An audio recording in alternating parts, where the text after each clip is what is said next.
Betrayal under the guise of love. The story of one betrayal. Michael is 34 years old, and his wife Claire is 32. They have been together for 8 years, 5 of which they have spent in marriage. Michael always believed their relationship was strong. They were like two halves of a whole, always finding time to laugh at random little things, spending cozy evenings watching their favorite TV shows, and sharing their dreams. In difficult times, they supported each other.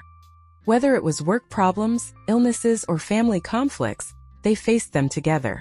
Their intimate life also seemed fulfilling and harmonious, full of genuine closeness and passion. At least that's what he thought. But now, everything is starting to change before his eyes. Claire has become distant, as if her thoughts are constantly somewhere else. She stays late at work more often, and her phone seems to have become an inseparable part of her life. Calls, messages, something always demands her attention. Michael notices how her eyes sometimes look away when he asks questions, and her smile no longer seems as genuine as before. She used to eagerly share even the smallest details about her work or social life, but now every question is met with a dry, "Everything's fine, I'm just tired." The atmosphere at home is growing increasingly tense, as if an invisible wall is slowly but surely dividing them. Michael tries to find an explanation. He convinces himself that stress is to blame. After all, her marketing job is not just about constant deadlines and meetings, but also the need to stay connected almost around the clock. He remembers how she used to complain about colleagues who couldn't manage without her or projects that seemed never-ending. But deep down, a nagging doubt begins to creep in. Maybe it's not just about work. He tries to fix everything. Michael suggests a romantic weekend. A cozy cabin in the mountains where they could forget about their worries and just be together. He plans a candlelit dinner at their favorite restaurant and thinks about walks in the park where they once laughed and talked about everything. But Claire finds reasons to refuse. She's too busy at work, she's not in the mood, and sometimes she even seems annoyed by his suggestions. This hurts Michael more than he is willing to admit. At first he blames himself. Maybe he hasn't been attentive enough? Maybe he's fallen into a routine and stopped being interesting to her? He recalls moments when he could have done things differently, surprising her, supporting her more, listening more carefully. But then small, troubling details start to surface. Claire changes the passwords on her devices more often, and her phone is almost always face down. Sometimes she steps into another room to take calls, and once, Michael accidentally notices an unfamiliar men's cologne scent on her clothes. These little things begin to form a picture that won't let him rest.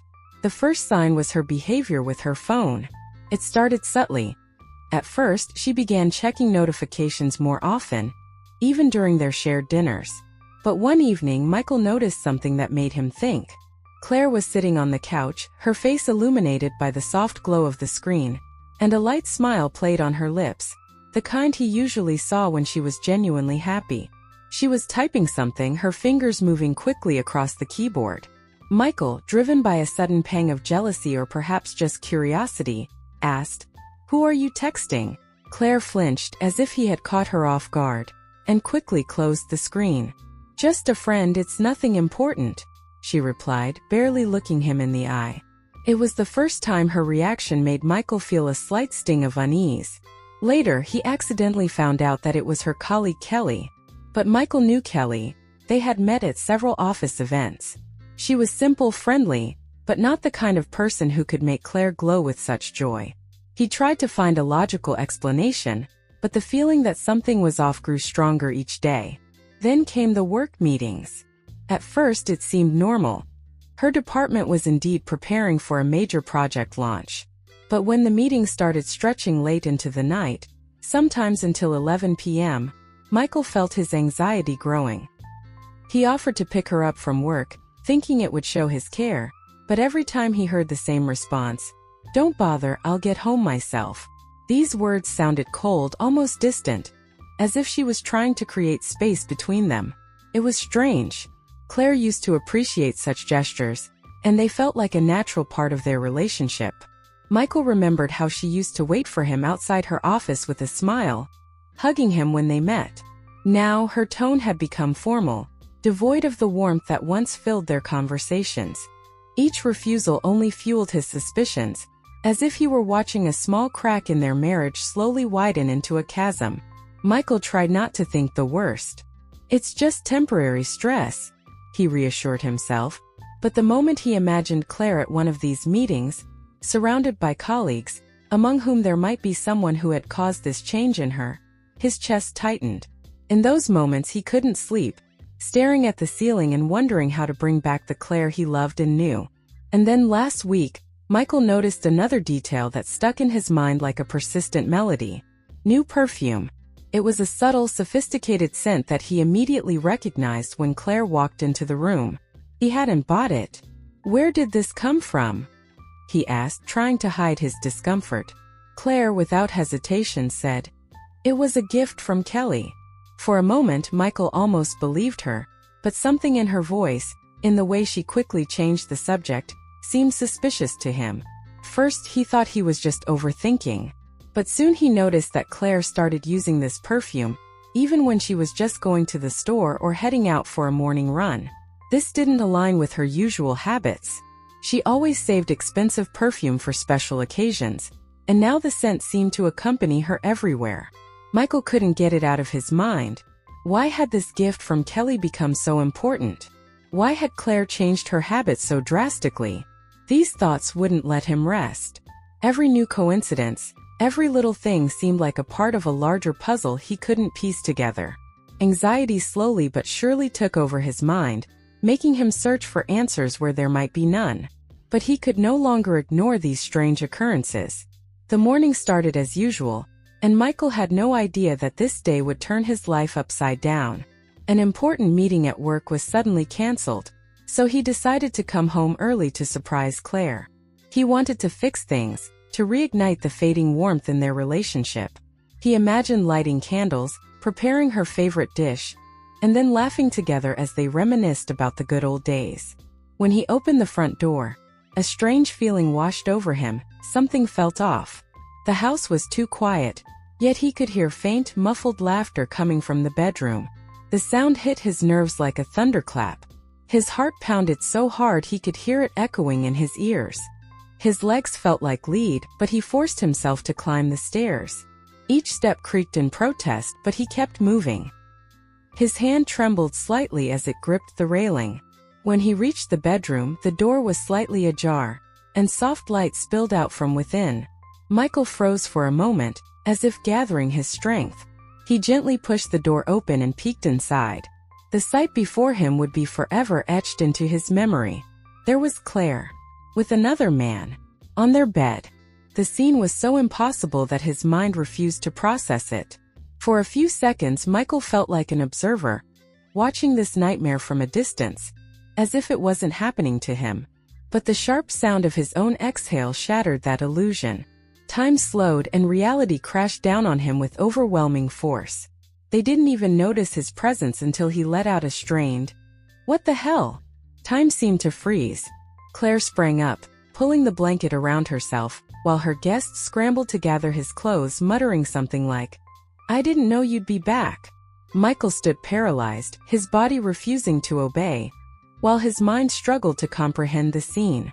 He felt a whirlwind of emotions inside him, ranging from searing anger to icy despair. Looking at Claire, he no longer recognized the woman he had loved all these years. Her face showed a mix of fear and guilt, but the words that came out of her mouth felt like a cruel joke. "It's not what you think. This is just a mistake. We can fix this." Her voice trembled, but there wasn't a hint of sincerity in it. Those words echoed in Michael's head, fueling the storm inside him. He felt his patience tearing at the seams. "Fix this," he thought, barely containing the rage building within him. He looked at her guest, who was hastily putting on his clothes, avoiding eye contact. "Get out," Michael said quietly but firmly, and the man bolted out of the house as if escaping a fire. As the door slammed shut behind the unwelcome guest, silence enveloped the room, leaving Michael and Claire alone. Her face had gone pale, her eyes darting around like a trapped animal. He stood there, feeling their world crumble around them. "How could you?" he finally said, his voice shaking. Those words carried not only pain but also a deep disappointment he couldn't hide.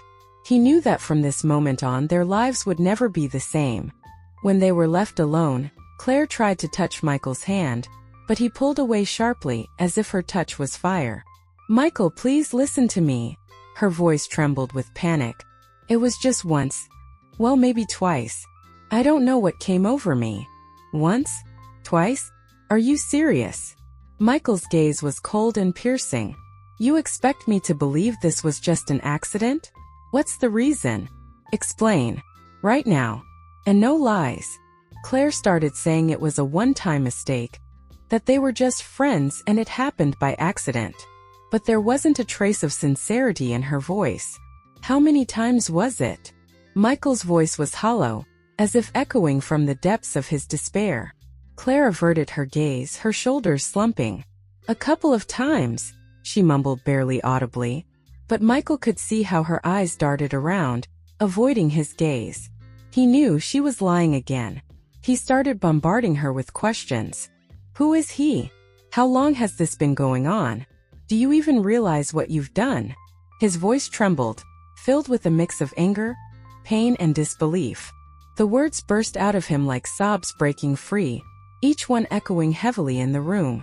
Michael felt his heart pounding like a hammer in his chest, ready to shatter from the pain. Even the walls seemed to absorb his anger, silently witnessing the destruction of his world.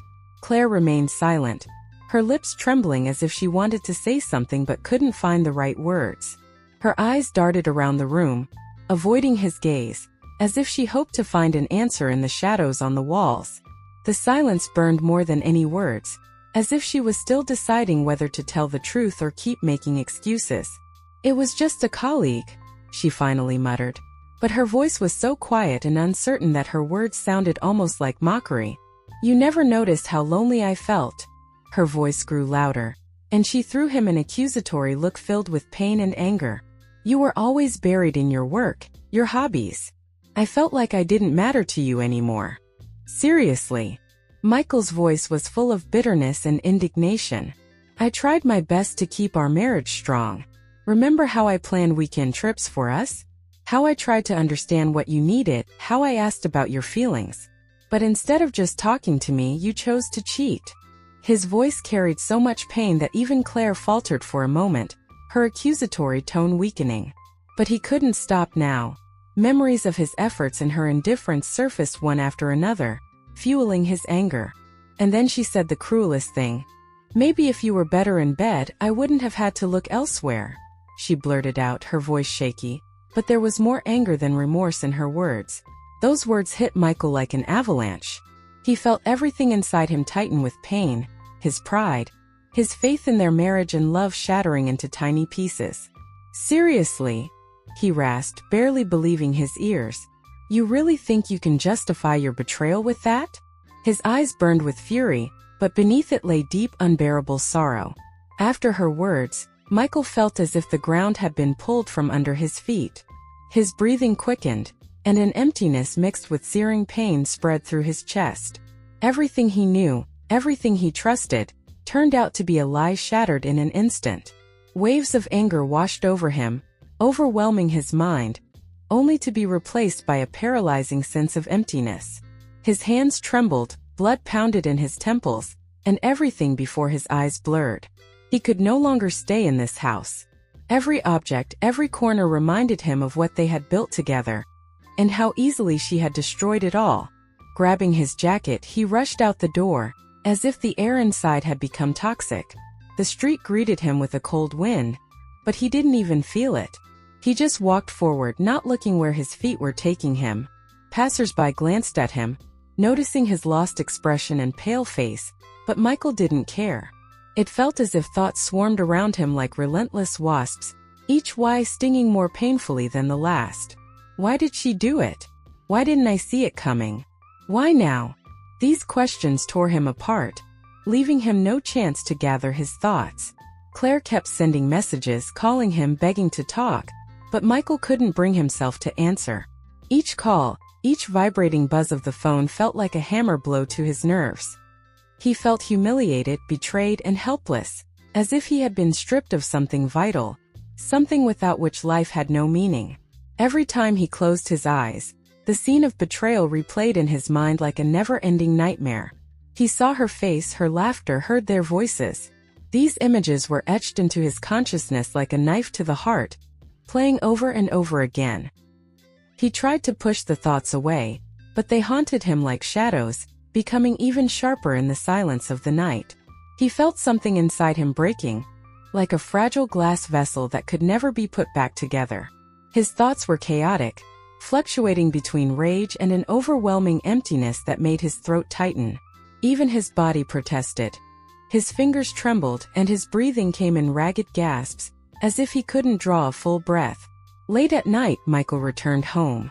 Darkness greeted him with oppressive silence, as if the house itself understood that their lives would never be the same. He didn't turn on the lights. Everything around him felt foreign, cold, and empty. Every detail, every object in the room, whether it was their family photos or the shared blanket on the couch, only brought pain and anger. He hadn't come back to talk or argue. There was nothing left to say. Instead, Michael started packing his things. His movements were mechanical, but inside him, a storm raged. Each time he found something that reminded him of the happy moments with Claire, his hands faltered. He struggled to breathe, realizing that all these things no longer mattered. Everything they had built together turned out to be a fragile illusion that she had shattered in an instant. He took only the essentials: clothes, documents, a couple of books. Everything else he left behind because he couldn't bear to look at it anymore. Stepping out of the house, he got into his car and drove to a friend's place, who had agreed to take him in. The road was empty, and Michael drove without even noticing the streetlights flashing by. His thoughts were trapped in an endless loop. Why? Why did she do it? Why does it hurt so much? He didn't know what to do next. The future seemed blurry and uncertain, but one thing he knew for sure: he couldn't just forgive her and pretend nothing had happened. Her betrayal was too big to ignore. She had not only destroyed their marriage but also his belief in their love, in the very possibility of returning to what they once called happiness. The next day, for the first time, Michael sat down and thought about what to do next. His mind was filled with conflicting thoughts. Divorce seemed like an inevitable end, frightening and unknown. But the thought of staying with Claire, someone he could no longer trust, caused him almost physical pain. Every word she said, every glance, every detail of their past now felt different, as if viewed through a distorted mirror that twisted their shared life. He struggled to understand how she could betray him so easily, so coldly. Her betrayal was not just a shock. It was a knife that plunged deeper into his soul with every memory. Michael spoke with his friend, who had gone through a divorce a couple of years ago. His friend spoke calmly, but there was a bitter wisdom in his words. He explained that such situations often expose deep cracks in relationships that had long gone unnoticed. Don't make decisions based on emotions, he said. Give yourself time to cool down and think things through. Figure out what you want from your life, and then decide. The advice sounded reasonable, but to Michael it felt like trying to tame a storm. Each memory of Claire's betrayal came crashing down on him like a wave, knocking him off his feet. These memories did not just cause pain. They tormented him from within, filling him with anger and despair. He decided to consult a lawyer to learn about his rights and the possible consequences of a divorce. Every word during the conversation with the attorney cut into him, turning vague fears into concrete realities. Michael felt that with each question about property division, alimony, and legal formalities, a new wave of realization overwhelmed him. Their life would never be the same again. It was unbearably difficult to even think about, but he understood that it was better to be prepared for any outcome. Michael also began searching for a therapist. He knew that he would need to not only sort out his feelings, but also find a way to rebuild himself after such a blow. The decision was not easy, but he realized that continuing to live with this burden inside would eventually break him. Deep down, he hoped that he could find solace or at least answers that seemed out of reach at the moment. Claire kept messaging him. Her messages varied from humble apologies to angry accusations. In one, she begged for another chance. In another, she blamed him for refusing to listen to her. Michael read them with cold indifference. Her words felt empty, like rehearsed lines from a self-help book. He felt that her fear was not of losing him but of losing their comfortable life together. She promised to change everything, but Michael sensed no sincerity. Each message only reinforced his belief that her regret was driven by selfishness, not love. Her words no longer held power over him, but each one reminded him of the wound that was still bleeding. Michael began gathering documents. Financial statements, bank statements, property deeds. Each sheet of paper in his hands felt like a reminder of a rupture that could no longer be mended. It seemed to him that with every document he found, he moved further away from his past life, the one where he believed in their love and future. This preparation was not just unbearable. It was tearing him apart from the inside. But he knew it was better to go through this pain now than to be caught off guard later. Each step reminded him that their life would never be the same again, and his memories of happy moments were now mixed with the bitterness of betrayal. The lawyer explained the process to him, outlining step by step what to expect. Michael sat across from him, feeling how each word from the attorney pulled him deeper into harsh reality. He learned that in their state, property is divided equally unless circumstances can be proven that may influence the court's decision. Infidelity can play a significant role, the lawyer said in an even professional tone. Those words echoed in Michael's mind. He knew he could use this to claim a larger share of their assets, but the very thought of turning an already painful breakup into a dirty legal battle filled him with disgust. It felt like it would drag them both even lower, destroying even the faintest hope of respect or reconciliation. Meanwhile, Claire continued her attempts to reach out. Her messages kept coming one after another. Long texts filled with apologies, memories of happy times, and pleas to give her a chance to explain. She wrote that she wanted to meet, claiming she had explanations he needed to hear. Sometimes her tone shifted, from begging to blaming, as if trying to accuse him of refusing to talk. But Michael didn't respond. Every new vibrating notification from his phone filled him with anxiety. He tried to ignore her attempts, but each time he saw her name on the screen, he felt his chest tighten, as if an invisible hand was squeezing his heart again. Michael knew he wasn't ready to talk. He felt that any attempt to discuss things with Claire now would end in disaster. If he started discussing it with her now, emotions would take over, and he would drown in pain, anger, and disappointment. He felt the storm raging inside him, anger clashing with the desire for answers, but he understood that it was still too soon. He needed time to pick up the pieces of his shattered world, to understand his feelings, and to regain control over himself. Only then could he figure out what he truly wanted and how to move forward. A week later, Michael finally agreed to meet Claire. They arranged to meet at a cafe to avoid shouting and drama. When he walked in, it felt as if the space around him froze. His eyes immediately fell on her. She was already sitting at a table, nervously clutching a cup of coffee in her hands, as if searching for some support in the gesture. Her face looked tired, her features sharp, and her eyes, swollen from tears, could barely meet his. She seemed to be holding herself together, but her nervous movements, lip-biting, and trembling hands betrayed the storm within. Michael paused for a second at the entrance, gathering his strength. He needed to take a deep breath to suppress the wave of anger and sorrow rising within him. Each step toward her table echoed in his mind like the pounding of a hammer. He saw her state, but he couldn't allow himself to relax or feel pity. Instead, he maintained a cold resolve, preparing himself for what was to come. Claire spoke first. "Thank you for coming. I know I ruined everything and I'm so sorry." Her voice trembled, filled with guilt and despair. Michael listened, but inside him conflicting emotions raged. She tried to explain her actions, talking about how she felt overwhelmed, undervalued, and how her actions were a foolish attempt to feel desired. Yet, in her words, he detected hints of justification that made him struggle with himself, to believe her or hold on to his indignation. Every argument she made hit him like blows, raising new questions. Why didn't she talk to me when she felt this way?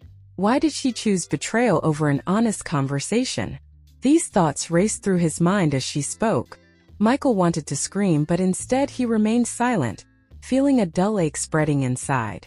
Her words could not erase what he had seen with his own eyes. Finally, he asked the question that had tormented him the most. "Did you ever think about me when it was happening?" Claire lowered her head and whispered, "I know I was selfish." Her admission felt like a painful stab.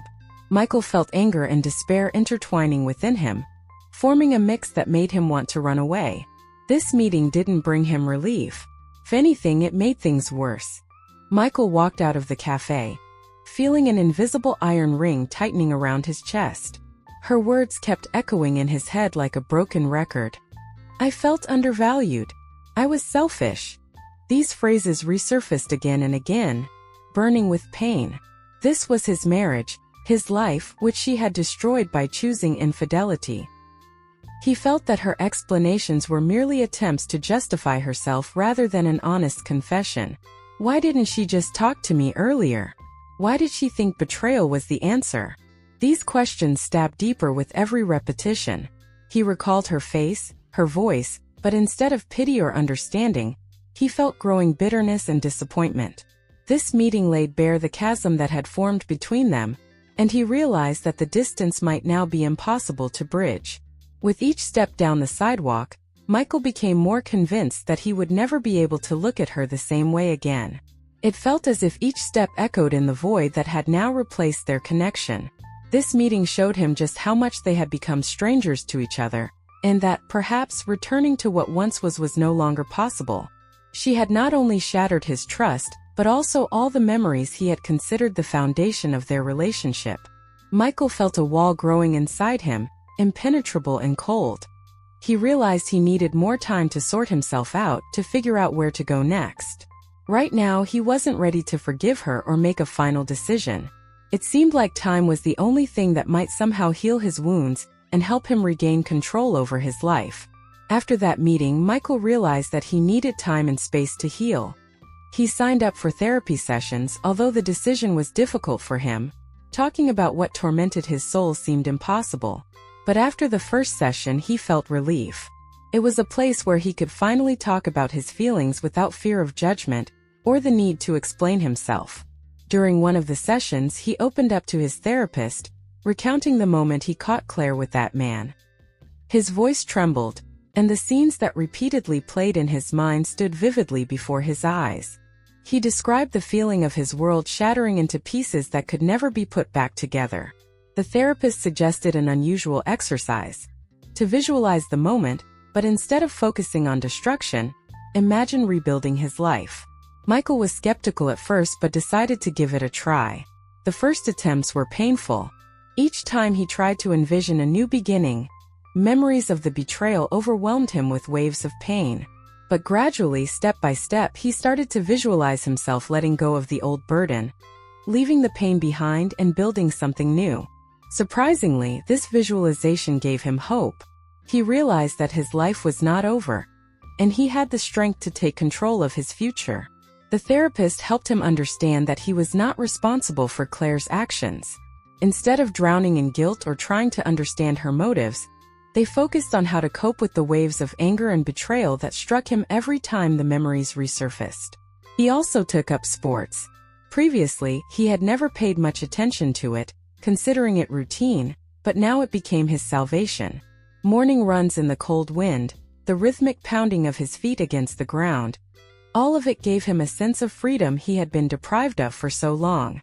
In the gym, he pushed himself to the limit, feeling how the anger and pain accumulated inside him seemed to pour out with every drop of sweat.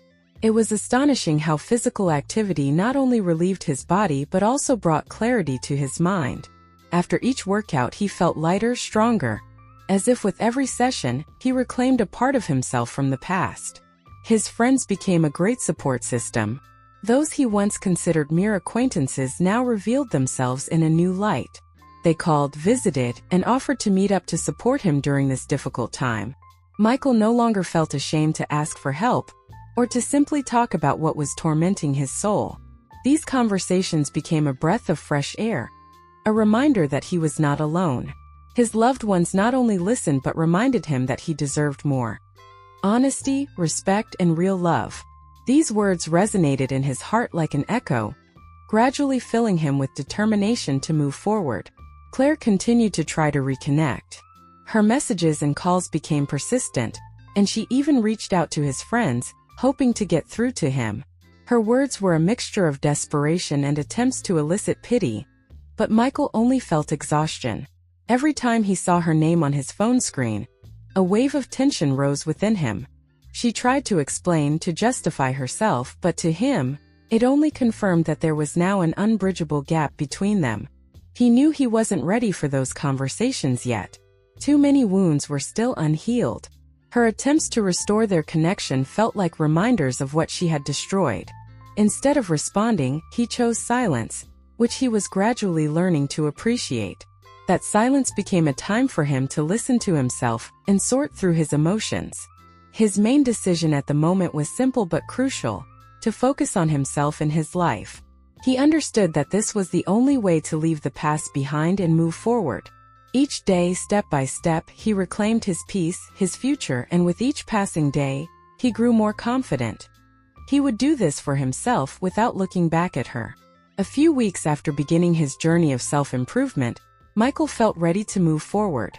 When he walked into the lawyer's office, there was still a heaviness in his heart, but for the first time in a long while, there was determination in his eyes. The lawyer listened attentively, offering words of encouragement. "Divorce isn't the end, Michael. It's an opportunity to start anew, to build your life the way you want it." These words struck something deep within him, igniting a faint yet steady flame of hope. The process of discussing the details of the divorce wasn't easy. Every detail, property division, formalities, legal nuances, reminded him of the past and everything he had been through. But instead of drowning in those memories, Michael felt his anger and pain transforming into resolve. This isn't about destroying the old, he thought. It's about making space for something new.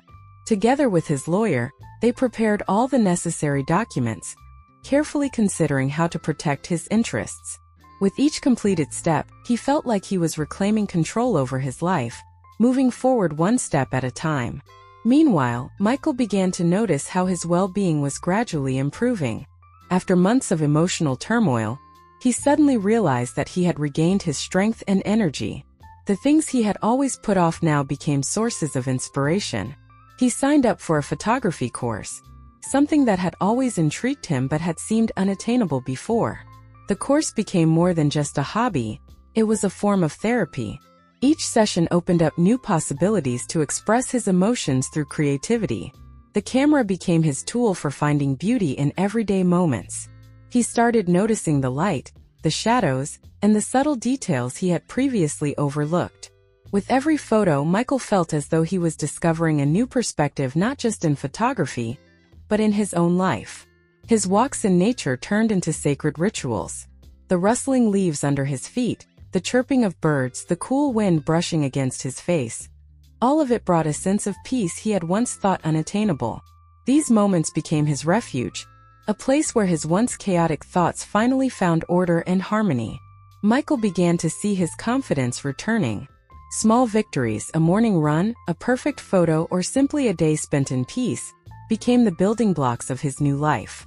With each passing day, energy and enthusiasm slowly awakened within him, as if he was uncovering a forgotten part of himself, one that had always been ready for new accomplishments.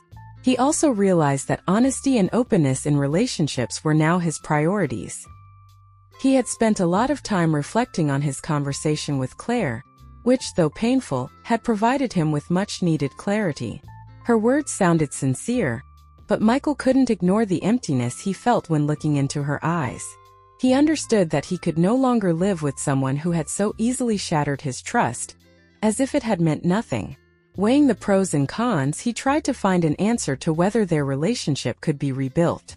But each time he arrived at the same conclusion: their relationship had no future. Claire continued trying to reconnect, suggesting they start over, but her words no longer resonated with him. He realized that their love, whatever it once was, could never return to its former state. Michael made his final decision. The divorce was not only a logical step, but also an act of liberation from the past that had been holding him back. He felt the pain, but along with it came a sense of lightness, as if a heavy burden had been lifted from his shoulders. Despite Claire's attempts to hold on to him, He knew with certainty that moving on was the best choice for both of them.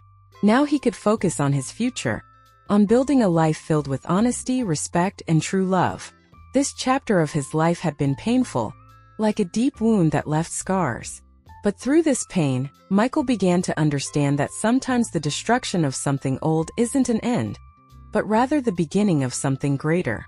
Every wound from betrayal, every day spent in doubt, became lessons that showed him he was stronger than he had ever imagined. Michael decided that his goal now was to focus on his future. He realized that happiness wasn't something that came from external sources, but something built from within. His journey hadn't been easy, but he was learning to find joy in the little things. The morning sun, a warm cup of tea, a stranger's smile. With each day, he became more convinced that his life could be bright and fulfilling despite everything he had been through. Now he wanted to become the happy person he had always dreamed of being. Not for anyone else but for himself. He no longer sought validation from others, nor did he try to fit into anyone's expectations. His priority was to build a life based on honesty, respect, and love. For himself and for the world he was determined to create anew. No one is immune to pain and betrayal, but how we respond to these events determines the course of our lives. No one deserves to live in lies or in the shadow of someone else's mistakes. Honesty, trust, and respect are the foundation of any relationship. When these foundations crumble, it is important to find the strength to move forward, even if it hurts. Rebuilding oneself is a long and challenging journey, but it is worth it. Happiness and inner peace depend solely on us, and the most important thing is not to be afraid to start over.